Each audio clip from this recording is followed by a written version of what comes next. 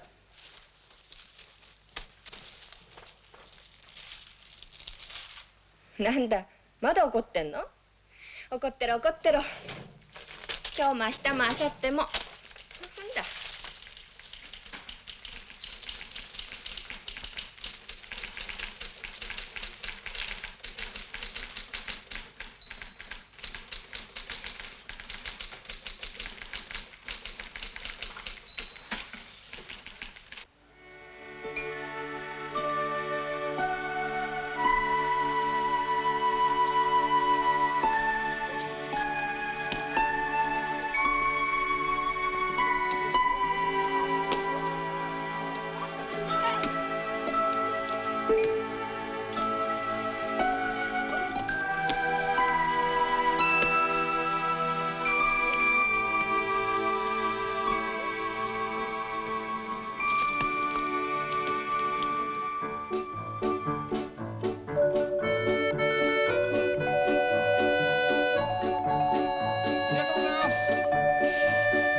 そりゃいかんな。喧嘩しちゃいけないな。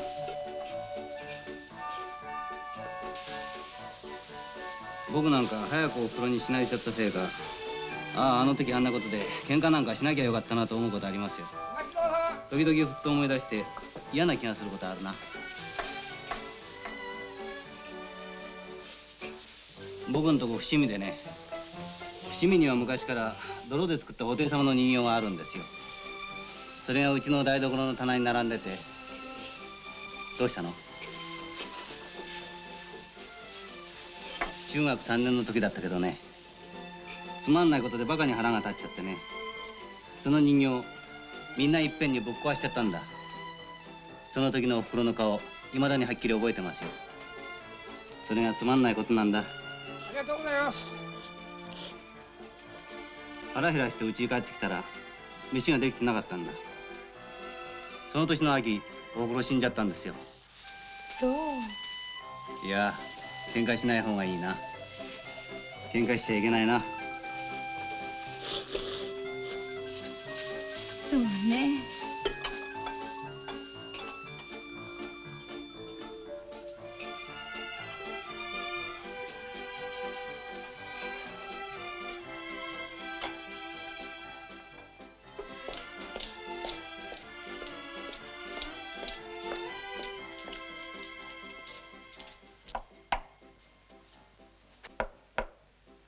はい。どなた？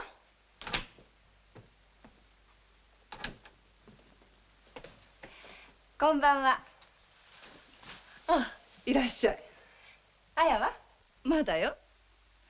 まあ、お上がんなさいよ。うん。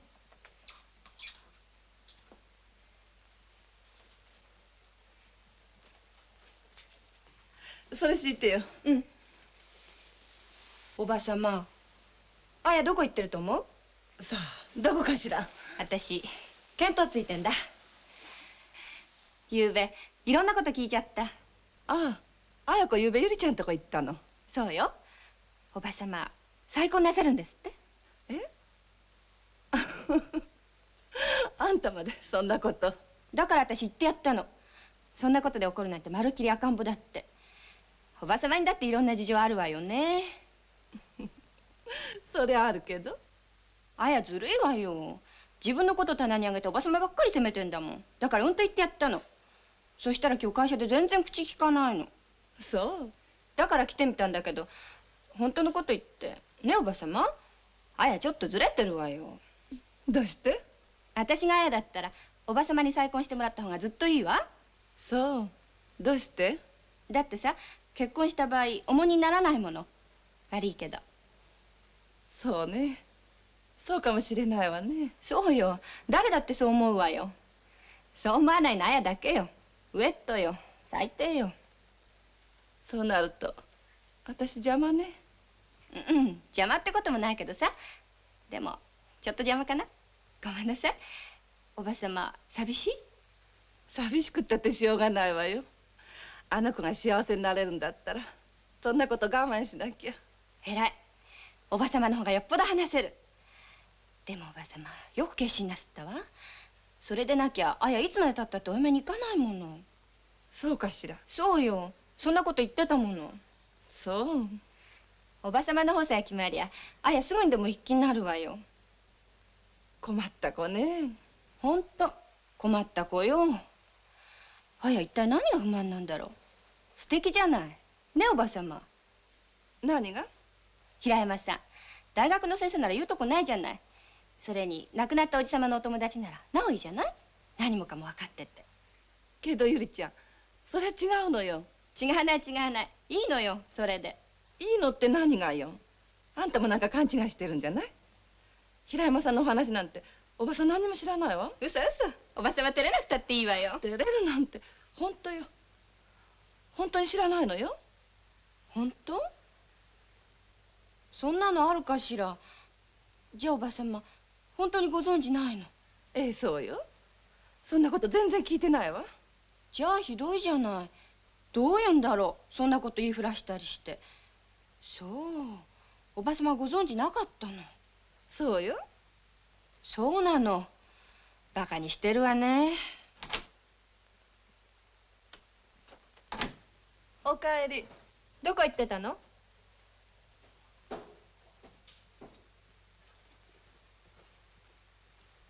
なんだ、まだ怒ってんの？わざわざ心配して見に来てやったのに。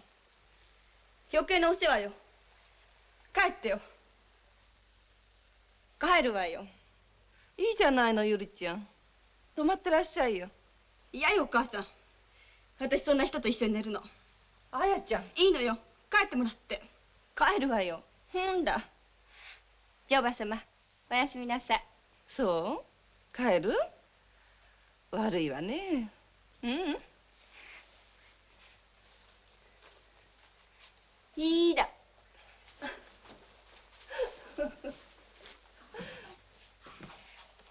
さよなら。さよなら。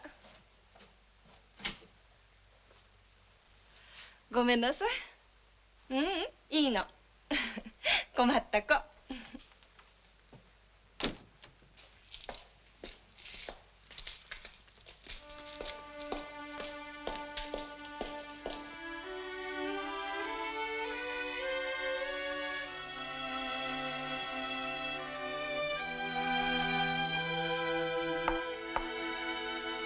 はい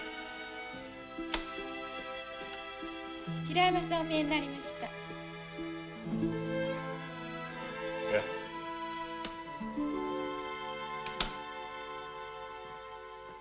よう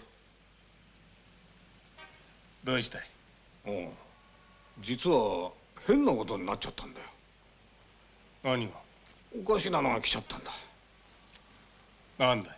とにかくお前一度会ってくれよ。誰？応接間に渡してあるんだ。田口も来てるんだ。誰だ？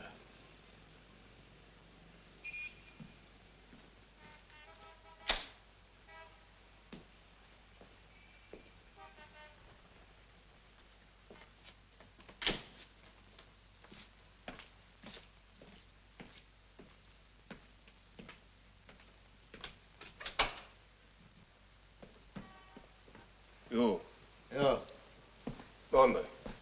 どうしたんだい？まあね。あのお嬢さんなんだがね、あやちゃんのお友達なんだ。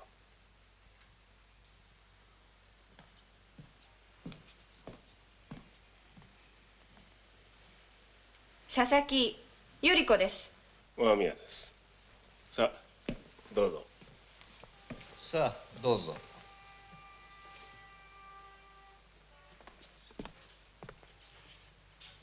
伺いますけど、どういうわけでありもしないことをおっしゃるんですか？何の話？三輪のおば様の再婚の話です。ああ、そのこと。ああじゃありません。おば様何にもご存じないのに、どうしてそんなことあやにおっしゃるんです？どうして静かな池に石を掘り込むのことなさるんですか？そのためにあや大変苦しんでるんです。どうしてそんな平和な家庭をかき回すようなことなさるんですか？それを伺いに来たんです。お答えください。お答えになれないんですか？一体何が面白いんです、そんなことして。いや、面白がってるわけじゃありませんよ。じゃあ何なんです？あなた百合子さんとおっしゃったかな。まあおかけなさい。いいんです、これで。でもまあまあ。さあおかけなさいよ。いいんです。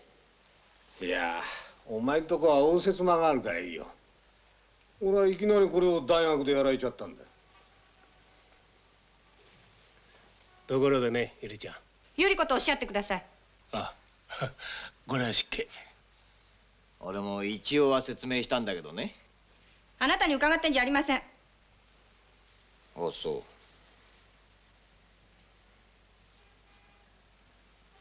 う。しかしね、ゆり子さん。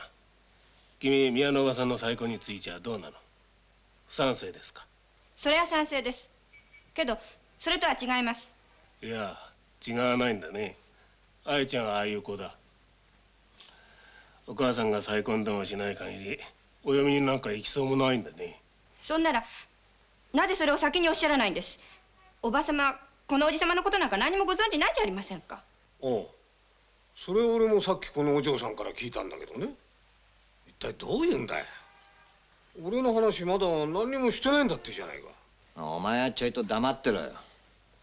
しかし。まあいいから黙ってろ。まあ話の進め方に手違いはあったけどね。あやちゃんを幸せに結婚させるためにはおばさんにも再婚してもらわなきゃならない。それは分かってくれますね。わかります。でもそんならなぜ。いや、その手違いは重々謝る。この通り。僕もこの通り。まあおかけなさい。どうぞ。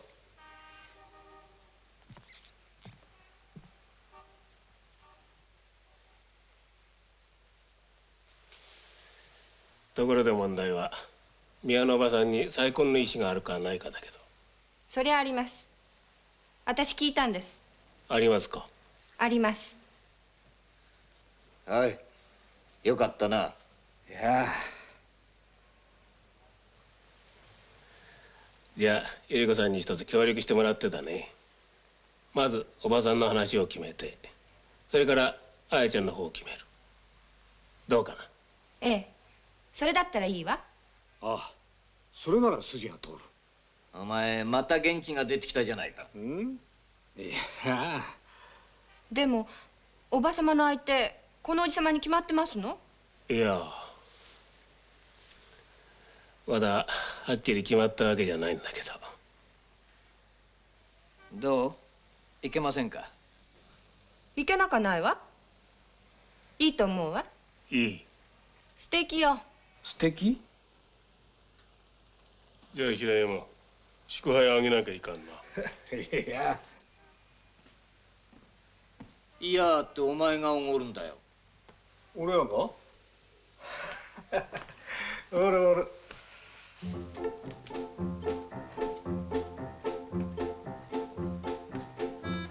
どこ行くんだい？ちょっとトイレ行って。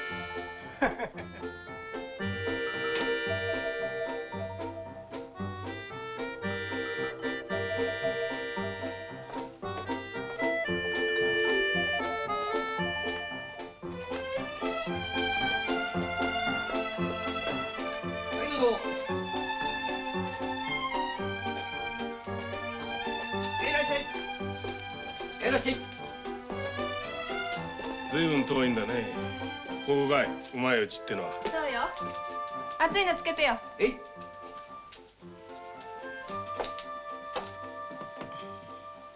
目黒のさんまでね。案外こんなバスへのチャチなうちがうまいんだ。罵声で悪かったわね。今日親方もおかみさんもいないの？ええ、ちょいとお出かけで。そう。お嬢さんは？お嬢さんはここのお嬢さんとっても綺麗なんだ。ちょっと見せたかったわ。ゆりちゃん、君大丈夫かい？こんなとこに来ちゃって帰れるかい？帰れますって大丈夫よ。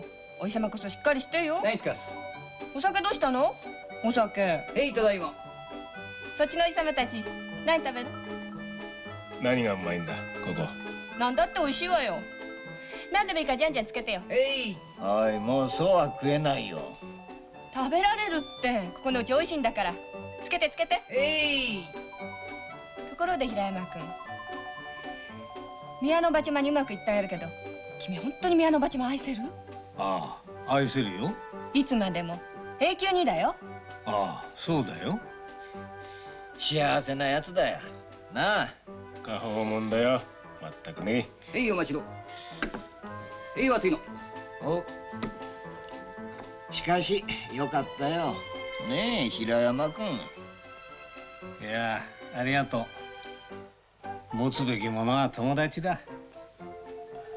まだはっきり決まったわけじゃないけどね。それ言わないの。へい、お待ちろ。けどあんた、本当よ？本当におばちゃま愛せる？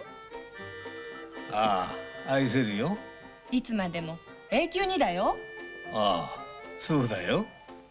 いいとこあるよ、このおじちゃま。任しとき任しとき。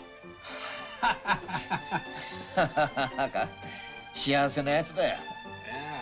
おい、行こいらっしゃいまし。いらっしゃい。あ、おかえりなさい。あ、遅かったのね。う。ゆりちゃん、だいぶおなじみだね。うん。ちょいちょい来るのかい？うん、毎日。毎日。ゆりちゃん、今日あんた会社休んだの？うん、お昼から。電話かかってきたわよ、杉山さんから。なんだって？うん、いなきゃ明日でいいって。なんだ、ここ君の家かい？そうよ。今のがうちのお母さん。私がここのお嬢さん。ひどいもんだね。でもおじちゃま、お勘定は払ってよ。いくら食べてもいいからね。ああ、払いますよ。払う払う。ねえ、じゃんじゃんつけてよ。お酒もだよ。へい。この頃のお嬢さんにはかないませんよ。立派なもんです。はい、取ろう。へい。俺はハマグリ。へい。でもおじちゃま、本当よ。ああ、本当だよ。本当に愛せるよ。そうじゃないの。本当にお勘定払うのよ。ああ、払うよ。払いますよ。払う払う。おい、俺に開かない。へい。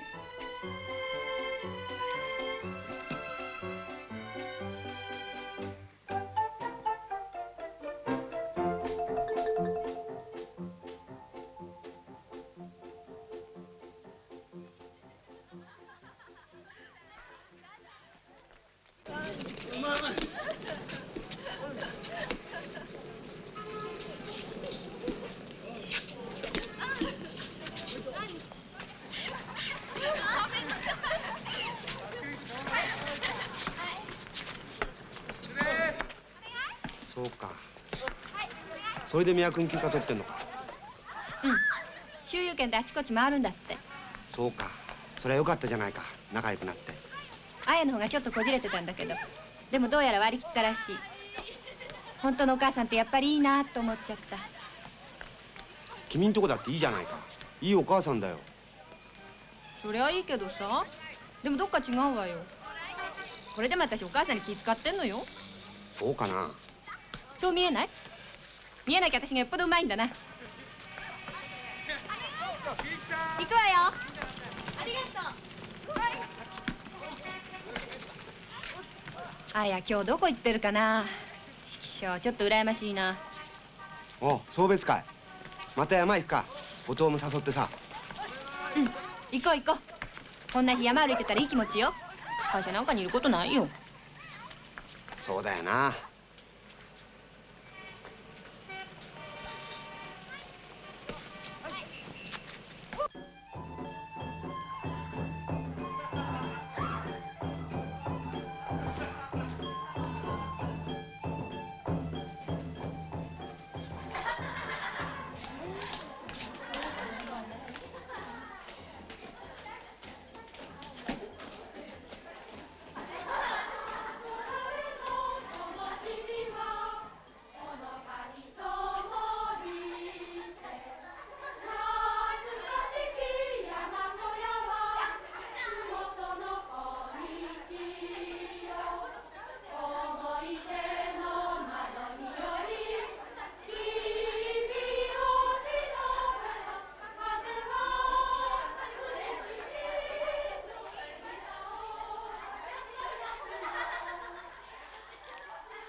あやちゃん、そろそろ眠いんじゃないか。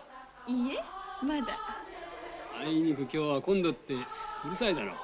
でもどこ行っても修学旅行の人たちで日光の宿屋なんかいっぱいでしたわ。ねえ。すぐ誰かスリッパ履いて行っちゃったり、お部屋間違えて入ってきたり。そうかい。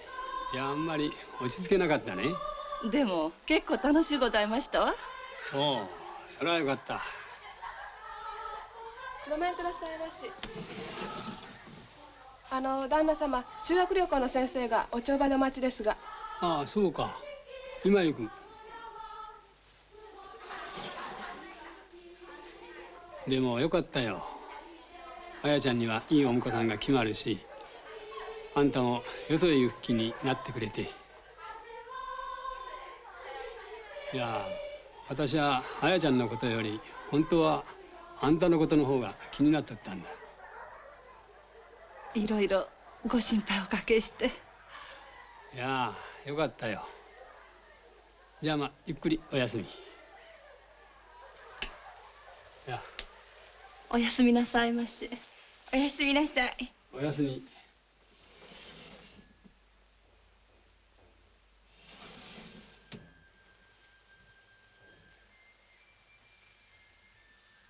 どう？そろそろ寝ましょうか。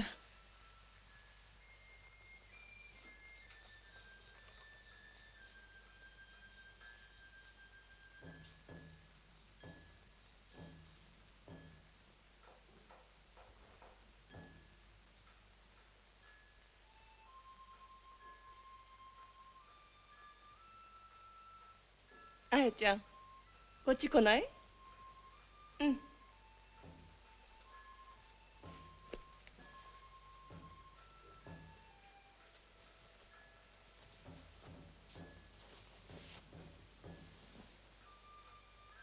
静かになったわね。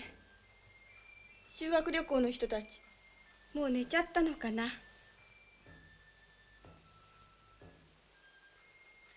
修学旅行ってとっても楽しいけど、明日もう帰るって最後の晩がとっても嫌。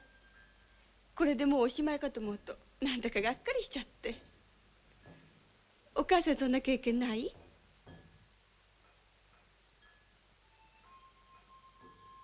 どうしたの？どうかしたの？ねえ、あやちゃん。あなた、お母さんが再婚すること、汚らしいってそう言ったわね。うん、もういいのよ、そんなこと。ごめんなさい、つまんないこと言っちゃって。本当はお母さんもそう思うのよ。お母さん、やっぱり一人でいるわ。だってお母さん。私お父さん一人でたくさん。これからもずっとお父さんと二人で生きていくわ。お母さん、もうこれでいいのよ。今さらまたもう一度麓から山へ登るなんて、もうこりごり。だってお母さん。いいのよ。あなた、お母さんのことなんかもう気にしないで後藤さんとこへ行ってよ。お母さん、あなたが好きな人と一緒になって幸せになってくれればこんな嬉しいことないのよ。それであなたがお母さんのことを忘れてしまったっていいのよ。お母さんちっとも寂しくないわ。だってお母さん一人あんなアパートに残して私。いいの。あなたいつまであんなアパートでお母さんと二人で暮らしてたってどうにもなりゃしないじゃないの。お母さんと一緒じゃ先も知れてるけど、あなたまだ若いんだし、これからなんだし、先々どんな幸せが待ってるかわからないじゃないの。ねえ、後藤さんとこ行ってよ。お母さんはお母さんでどうにでもやってくわよ。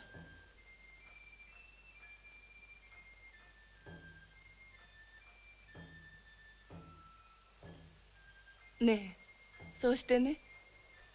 あなたをお嫁にやるためにお母さんが嘘ついてたなんて思わないでね。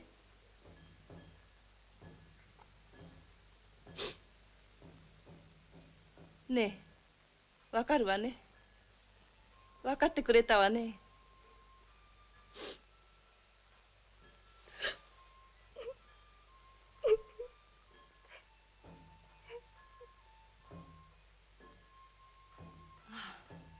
今度の旅行は楽しかった。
あんた戦争中ここに疎開してた時のこと覚えてる？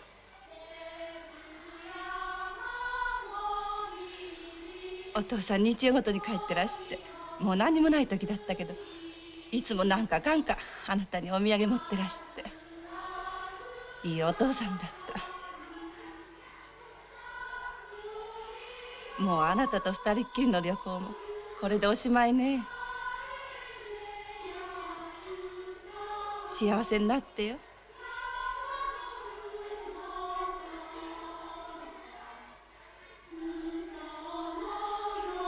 あなたもこれから、お母さんもこれからだ。こ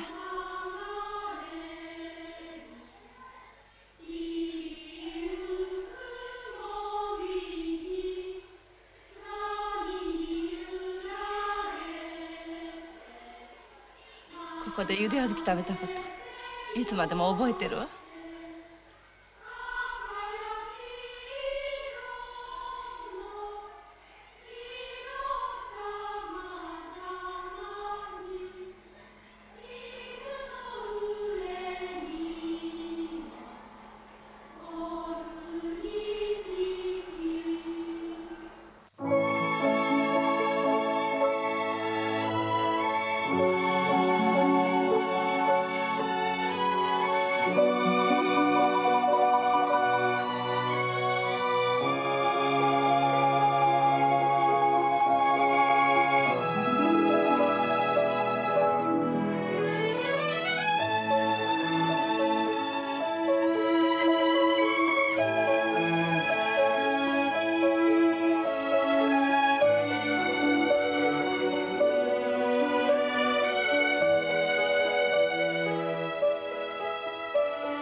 では参ります。ご新郎様、もう少しこちらをご覧になって。はい、参ります。そのままもう一枚。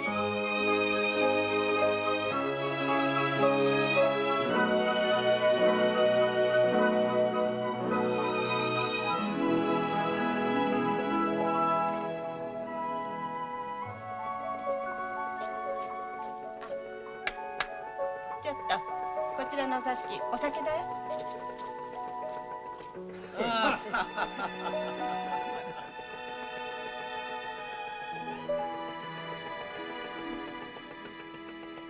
いや、今日はよかったよ。お日柄もよく滞りなく済んで。おお、よかったな。だいぶゴタゴタしたけど面白かったじゃないか。ああ、面白かった。一つあやちゃんのために乾杯するか。それから宮戸愛子さんのためにもな。じゃあ乾杯。乾杯。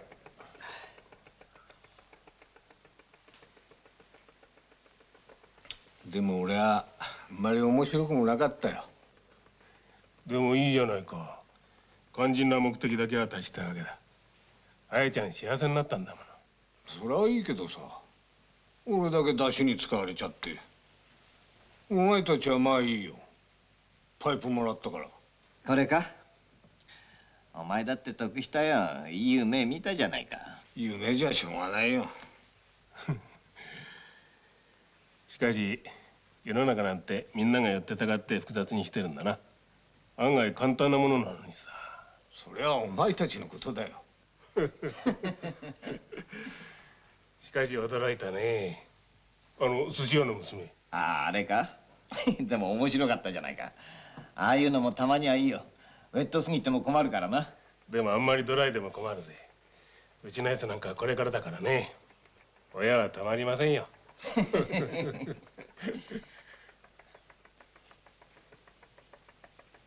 しかし明子さんこれからどうするつもりかね。一人で。なんだお前まだ諦めてないのか。いやもう諦めちゃいるがね。じゃあもうかゆいところは治ったんだね。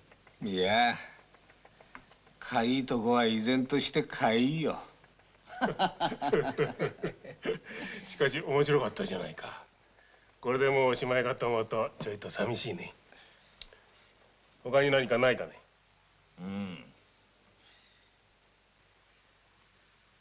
お前んとこのお嬢さんどうだい。もうそろそろだろう。いやまだだまだだ。お前たちにはもう絶対頼まない。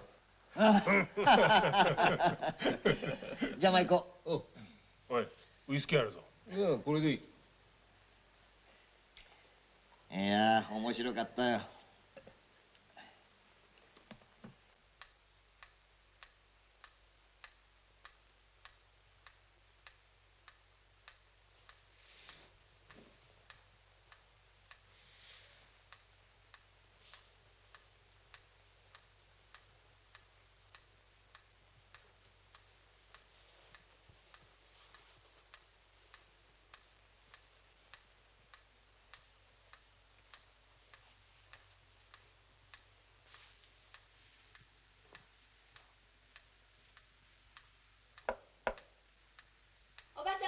もうお休みになった？あ、ゆりちゃん？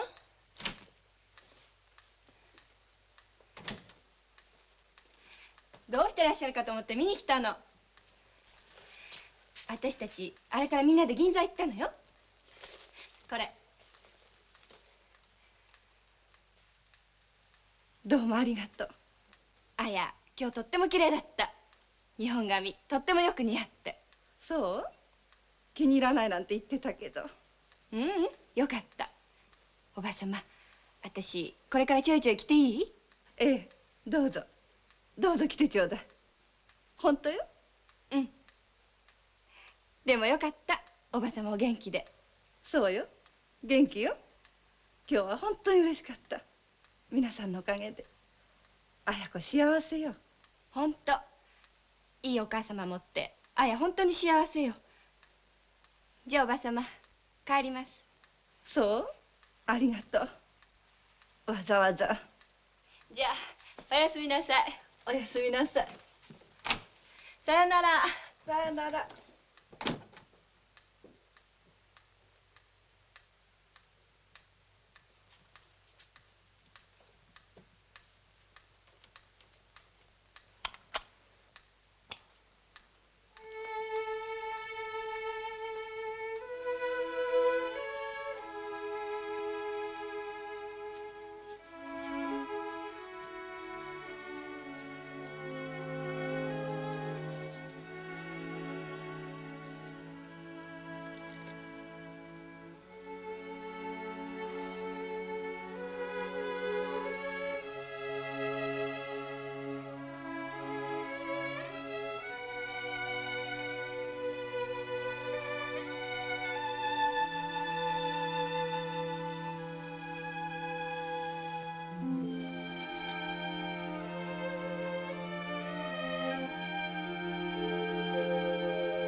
す。